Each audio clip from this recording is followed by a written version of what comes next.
Hello everyone, welcome back to Movin' Right Along, a Muppet movie podcast brought to you by toughpigs.com. It's the podcast where we watch The Great Muppet Caper 2 minutes at a time and talk about it a lot. I'm your host, Anthony Strand. And I'm your other host, Ryan Rowe. And joining us today we have a very special return guest. Introduce yourself, special return guest. Hi, I am the return of Stacy Rosen. I am the theme song writer for both incarnations of this podcast. Whoa, Stacy Rosen. The Stacy Rosen. What a thrill. Yes. Not the Stacy Rosen that complained about her wedding photographer in Fair Lawn, New Jersey. For years, if you Googled me, that's who you would find. Interesting. I did have a problem, as it would be, with my wedding videographer. Yes, but that's a whole different story for another podcast. And today we are talking about the story in which minutes 31 and 32 of The Great Muppet Caper happen. And in these minutes, we start with Fozzie trying to guilt Kermit into taking him with on his date. And then our three heroes sing most of the song, Steppin' Out with Astaire. So, yeah. Before that happens, though, we hear the punchline from last week. Oh, good. Kermit wishes that he had whiskers. Why? Well, of course, the problem is that, of course, then you'd have to use a blade. It's a good joke. It's pretty much the same as when they're on the plane and Kermit says he wants to read for a while, and then he says, I wish I had a book. I wish I had a book. Yeah, it's pretty much the same joke, but it's still funny. Well, and I always felt like there should be a third one. Like, it feels like there should... I mean, I guess in the Muppet movie, you only see Carol Kane twice saying myth, right? So maybe that's just the thing, is they only do running gags twice, but... So where would it be in this one?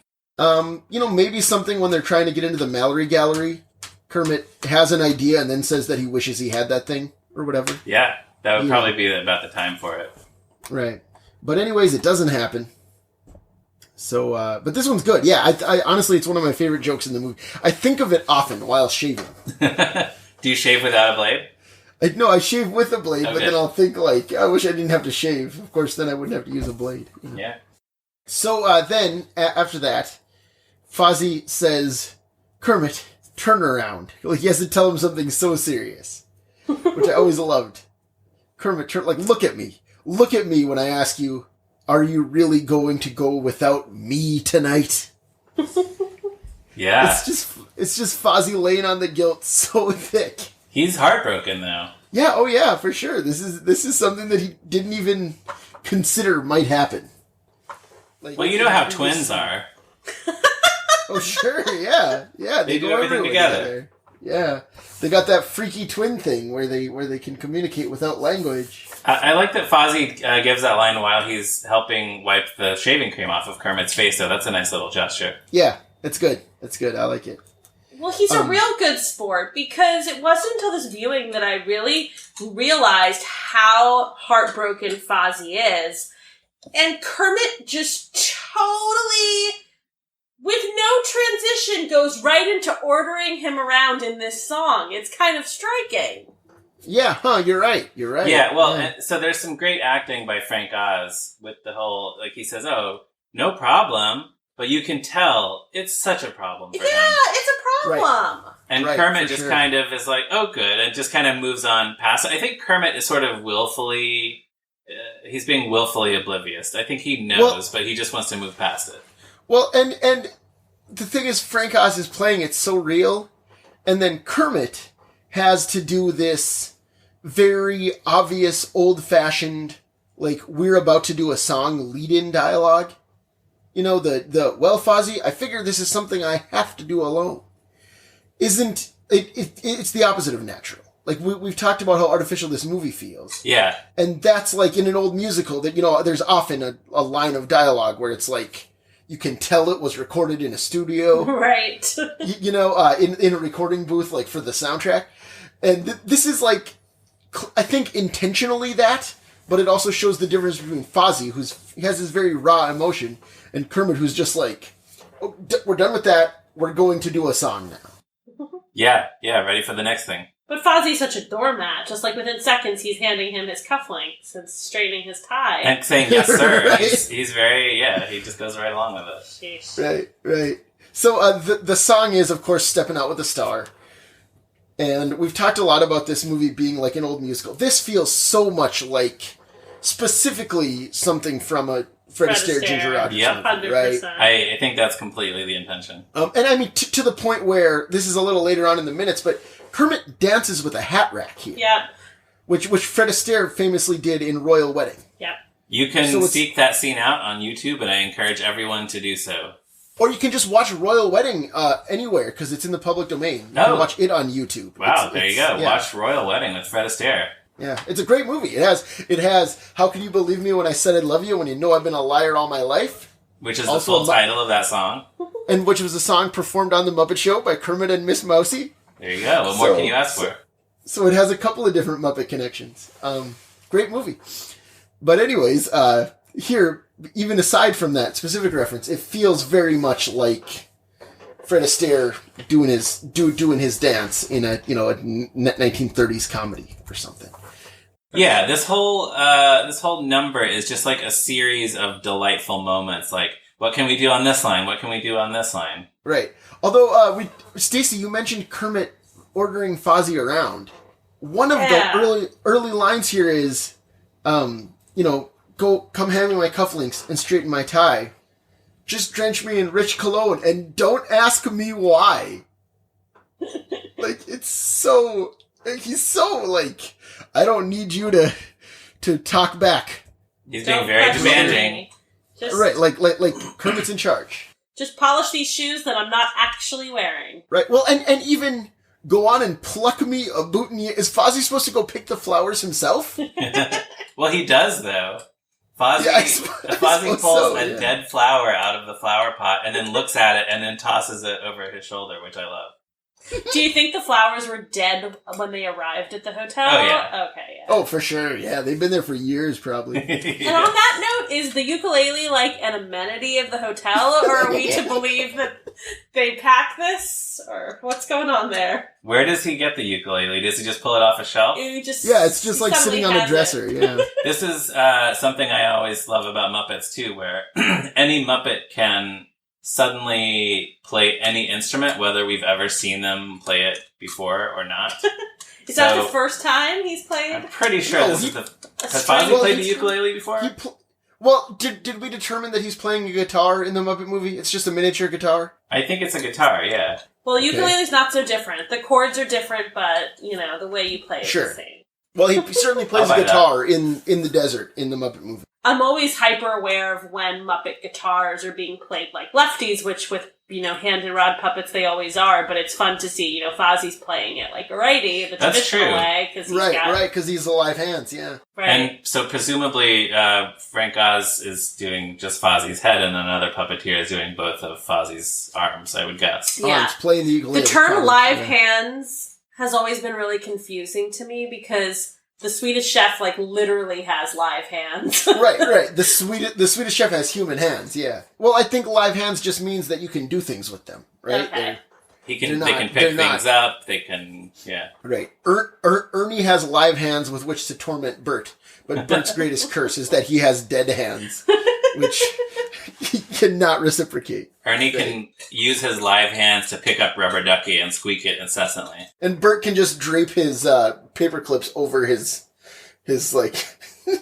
rod arm, right? Anyways, Ernie and Bert are good. Yes, they are. All right. But who is in this? Played by Jim Henson and Frank Oz, Kermit and Fozzie, and Gonzo is here as well. And Kermit says, "Call for the car," and Gonzo whistles out the window for a car, which I always thought was such a nice touch. Yeah, Gonzo doesn't have a lot to do in the song, but he's participating. So I didn't remember that that's how he calls the car, because I don't know if you know this, Anthony, but Ryan and I performed a rendition of this song at a cabaret in New York City.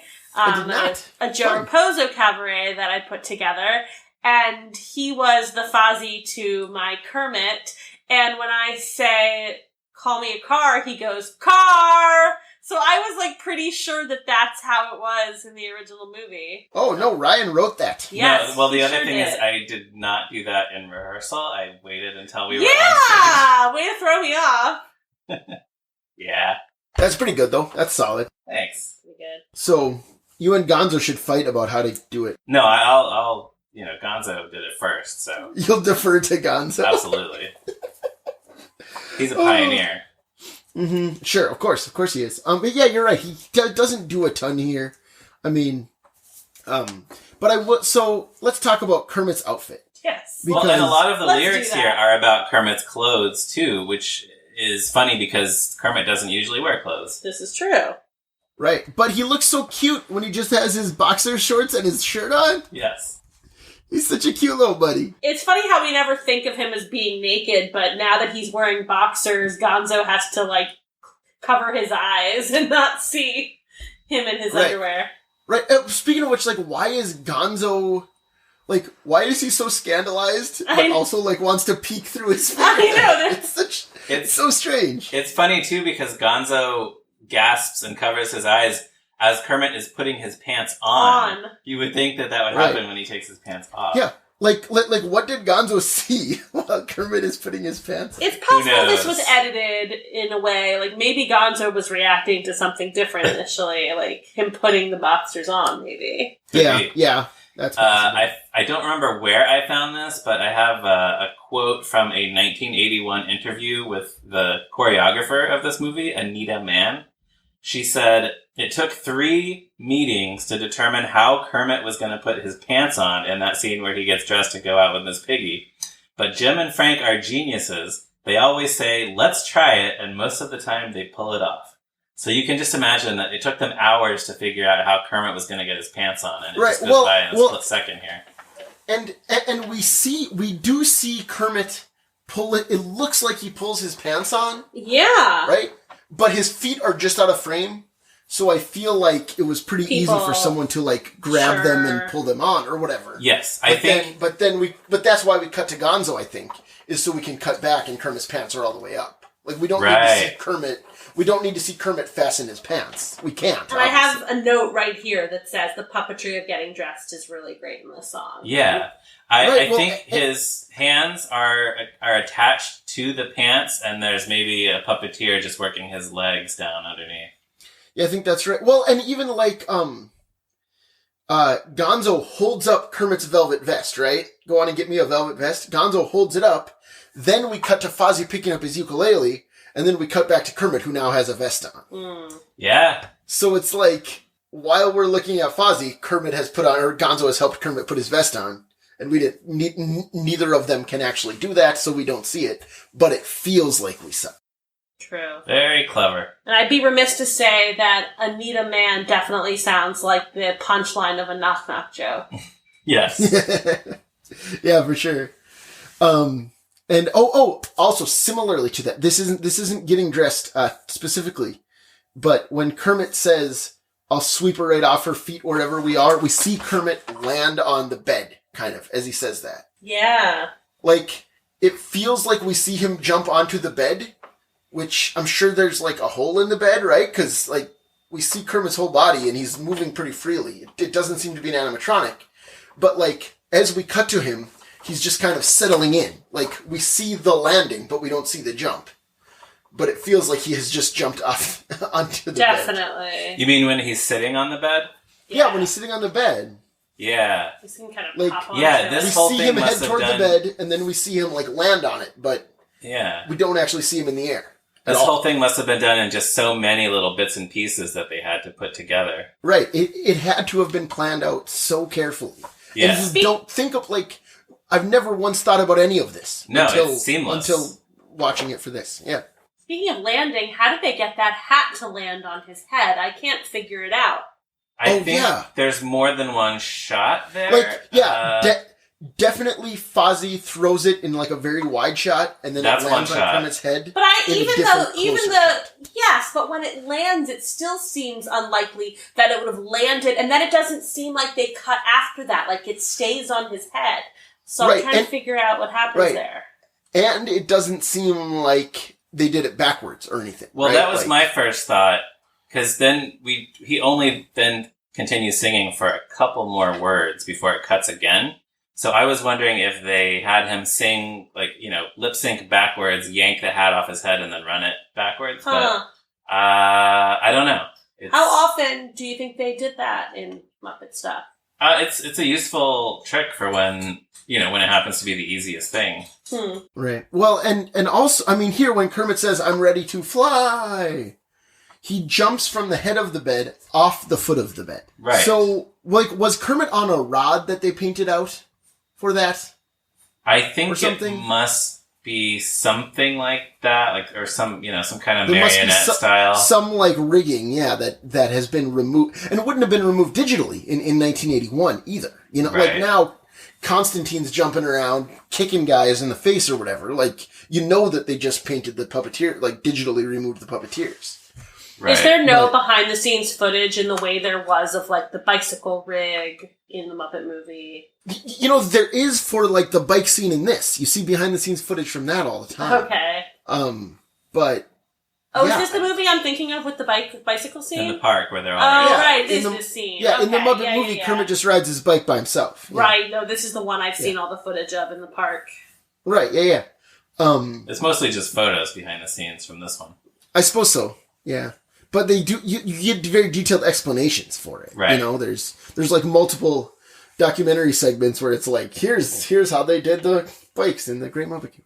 Yeah, possibly most notably on the Jim Henson Hour episode, Secrets of the Muppets, where Jim Henson explains it all. Where Jim Henson and Jojo the dog explain it all. Jim Henson and Jojo the dog, yes. The Jim Henson Hour is the peak of human achievement. So, yes, I agree that that's the most notable. I would not argue with that. Yeah. For listeners who really do want to hear Ryan and I ramble on about the Jim Henson Hour, or see us do it, we once wrote a 16-part article series about that show that ran for 12 episodes. We reviewed every episode. Wait, how did you do 16 for 12 episodes? We did every episode. We also did the pitch film, the, like, pilot, kind of, and then we did a 2-part wrap-up. Oh, wow. Yeah, where we discussed it. Where we had an actual conversation. Yeah. I'm going to go read them all again right now. Everybody should. Pause. Pause this, read all 16 of those, and then tell us that you want us to do a podcast about the Jim Henson Hour. But, yeah. So, anyways, there's a lot of puppetry tricks in this that I don't have a keen enough eye to really know what they're doing. So, any listeners who know more about how they did some of this stuff, please let us know, because we are genuinely very interested. Well, here's another one, too. When he's standing on the bed, we see his whole body, and he's sort of back near the wall. So in that case, there must be a hole in the wall, and Jim Henson has his hand stuck through. Yeah.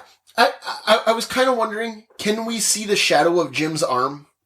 Like, the shadow kind of looks like it has something protruding from it that's not Kermit shaped. So yeah, I kind of think you can see the not Jim's actual arm, but like just the shadow there. Are you talking about in the little shadow scene where the shadow Kermit is dancing? No, right before that when Kermit is just standing by, like, on the bed by the wall, and he's I feel like you can definitely see it. Yeah, so that's a hand puppet, and then it cuts to a close-up shot with the hat. And then it cuts to the shot where he leaps off the bed, which has to be a different kind of puppet. So they're really just using everything here. Right. Yeah, and then as we discussed earlier, the bridge happens, and Kermit dances with a hat rack like Fred Astaire, which is a delight. Sure is. And what's weird is and I don't need to bring up Royal Wedding over and over, but in that movie the joke was kind of Fred Astaire can make any partner look good, even an inanimate object, right? And in this one, Kermit is as alive as the hat rack. Yeah. Well, another thing I wonder, there must have been another puppeteer under the hat rack, right? Probably, yeah, I bet so. Why not? Or is Jim, I guess maybe Kermit's hands are attached to the hat rack. Maybe Jim did that all himself. I don't know. But it's all just very pleasant. Yeah, it's great. I feel like this is like the biggest nod to musical theater, even more so than Manhattan Melodies. Like, this is straight up old Hollywood musical at its finest. Right. I mean, that's the thing. It feels like, it feels like that specific movie, but also, like, this movie is an old-timey movie musical. Yeah. Right. Muppets Take Manhattan is not, like, for the most part, doesn't feel like a Broadway musical. Even Manhattan Melodies feels they're like going a for scene something from an 80s comedy. You know? Right. So it's just, it really is impressive how much this movie is obsessed with musicals that were 30, 40, 50 years old at the time. At the time, you know? Yeah. Yeah. So it's great. I love it. And then Kermit's shadow tap dances without him. Yes. After he finishes dancing with the hat rack. Which love it. I guess, how do they do that? Is it double exposure? Is it like they shot the shadow? Is it just shadow puppetry behind a wall, maybe? Yeah, I'm thinking there must have just been another Kermit, because the set would have been built up anyway, so the puppeteers can hold their arms in the air. So there must be another Kermit between our Kermit and the wall, and they lit it in such a way that only the other Kermit casts a shadow. That's my guess. Yeah, that's probably right. Yeah. I'm sure that gag has been done before when the shadow dances on its own, but it sort of reminds me of like Mary Poppins when when her reflection sings to her. And then interestingly enough, it's a few seconds before he sings to his reflection and Piggy pops in. So it really made me think of that. Yeah, for sure. Yeah, I love this little tiny gag when Kermit is singing Steppin' Out with a Star. That star is you. He looks at the mirror, and then Piggy's face appears in the mirror. And then when Kermit dances away, Piggy sort of looks around like, wait, huh? Where'd he go? Yeah, that's good. But do you think that original line, Steppin' Out with a Star, that star is you, is about Piggy? Or do you think he's kind of like talking to himself initially? Like that he's the star? Like, because she's making him the star tonight. Like... No, I mean, I think it's her because, she's Lady Holiday, right? He considers her to be a celebrity. Right. He's excited that he's going out with Lady Holiday. Right. The famous fashion designer whom he does not know what she looks like. He is the worst reporter. He's terrible at his job. That's another thing I was going to say about Fozzie. The whole reason Fozzie is on this trip is so that the two of them together can investigate the story. So... what is the point of Fozzie even being there if he doesn't get to go meet Lady Holiday? Yeah. Right. It's not about a date. Good call. Right. Yeah. Yeah. Kermit's just, he's got the hots for Lady Holiday. He does. So, and that just about brings us down to the end here. They sing a little bit more. Have I got class, Kermit says, and Fozzie echoes him. Have I got chic? Have you got chic? And we don't know. We'll find out next week if he does. It ends on another cliffhanger. So, anything else before we're done about these minutes? Stacey, I'll start with you. No, I think that's it for me. Just, I don't know if you know this, but I demanded to be on the minutes for this song. And I also demanded to be at the beginning of the song so you wouldn't talk about things before my episode that I might want to talk about. So tell me then, of this song. Tell me, why this song in particular? I think a lot of it does have to do with my personal love for old movie musicals and just how timeless this scene feels. I think the puppetry is amazing.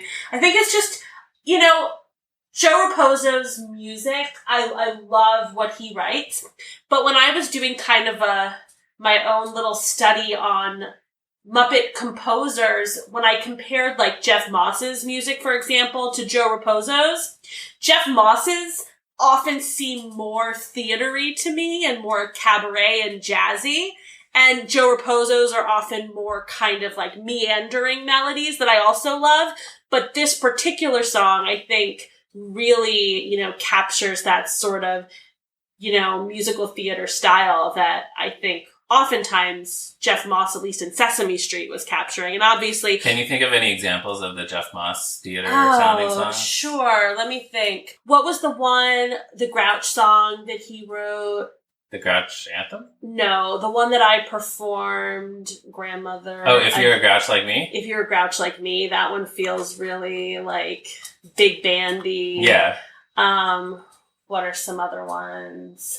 I'd have to look at. I didn't mean to put you on the spot. That's okay. I'd have to look at the song list that I did for that. But their styles are, distinct enough that you can, I can usually tell who's written a song if it's between the two of them. Well, a Jeff Moss song that always struck me as very theatrical because it's like a point-counterpoint song is Breakfast Time. Yes. Ernie and Cookie Monster. And that was the song that we opened the Jeff Moss Cabaret with. Me and the pianist that I collaborated with, we did that. And awesome. Yeah, those songs, they feel very theatrical. Everybody's Song, I think he wrote, didn't he? That's another one. Oh, maybe. But then, like the Muppet movie soundtrack, as much as we love those songs, Paul Williams' style is not that style. It's more pop music. It's more pop, yeah. So, like, this really spoke to me. This song in particular. I love it. Sure. Yeah. Awesome. There's some clever lyrics, too. We didn't really talk a lot specifically about the lyrics, but I really like busting into the upper crust as easy as pie. Oh, yeah. Yeah, that's great. That's great. There's so much going on there. Not only, the pie play on words, but the actual, I don't know the terminology for what's happening with the mouth when you do that song, that line, busting into the upper crust. Like, there's just great stuff happening with sounds there. Yeah, for sure. No, I mean, we talked about I guess I was hosting, so I made a point to mention all my favorite lines. The pluck me a boutonniere and some of that stuff. And I like, did you notice how they pronounce boutonniere specifically? He says it very French. So it'll rhyme with air. Oh, right. Right, They manipulated the sounds. Moving up and walking on air. Yeah, that's right. That's right, yeah. And then he does, on Someone Else, I Swear, the savoir-faire. Oh, yeah. Internal rhyming within the sentence. It's good stuff. Yeah. It's so good. What a great song. So, Ryan, did you have anything else other than the things you just said? That's pretty much, I just love this song. It really, like I said, it just feels like they sat down when they were planning this number and just said, let's have every shot have something entertaining in it. So I love that. All right. So before we go, Stacy, we'd like to ask all of our guests, so what's your history with The Great Muppet Caper? Like, do you remember when you first saw it? Yeah, I do, and it's a little shameful, actually, because I had not watched it until Ryan and I started dating. Oh, no kidding! Yeah, that's true for the Muppet movie also. Wow. Believe it or not, The Muppets Take Manhattan was enough to make me I'd say a bigger than average Muppet fan. When I was a kid, that movie was enough. Like, I knew, I studied Jim Henson when I was younger, and, I fell in love with them in that show, in that, production. But I had never seen the other stuff. I watched Muppet Babies. I had seen The Muppet Show. I remember Muppets Tonight. Sure, yeah. But yeah, I had not seen those movies, so I got to experience it for the first time, I think, possibly on the big screen at the Museum of the Moving Image. Oh, was that your first time? I think that might have been my first fantastic. time, wow. Yeah. It's going to be terrific, if you will. Yes. But I'll tell you this, it's not a movie where, you had, I don't think nostalgia plays a factor in it, because I didn't have that element. And I had the characters, of course, I knew and loved them from childhood, but I had no connection to the movie. And I just loved it immediately. I could understand why it was Ryan's favorite Muppet film. Yeah. And I can actually share that on our way to a New Year's gathering, the evening that we became an official couple, do you remember, Ryan? We were walking in the ice and we were singing Hey, a Movie. And then there was one part where we started starring everybody, and we kept just doing random and me's. And aww. Ryan said to me, I love that, we each knew which character we were in each of those and me's. I didn't tell him that this then, but I'll tell you this now. I really had no idea which characters I was being the various times I said me. You were just doing Muppety voices, sure. I was just doing Muppety voices. Are you telling me the night that we decided to date exclusively was based on a lie? There may have been a little fiblet. Oh, well, on that scandalous note, we will close it for today. Stacey, thank you so much for being here. Thank you so much for writing our theme. Me. Thank you so much for writing our theme music twice now. My pleasure. And listeners, you can always check out toughpigs.com on the internet, Facebook, Twitter, all over the place. You can follow me on Twitter at ZeppoMarxist. You can follow Ryan on Twitter at MeRyanRowe. And Stacy, where can our listeners find you online? I'm also on Twitter. You can find me at Stacy Said What. Just note that Stacy is spelled S-T-A-C-I. You can sometimes find Stacy and I baffled trying to understand what each other see in Crazy Ex-Girlfriend. A show that we both like for very different reasons. I feel like. Yeah. So listeners, if you're so inclined, give us a positive review on Apple Podcasts or wherever you listen to podcasts. Tell all your friends to listen to the show, and join us again next week for another episode of Moving Right Along. Goodbye. Bye.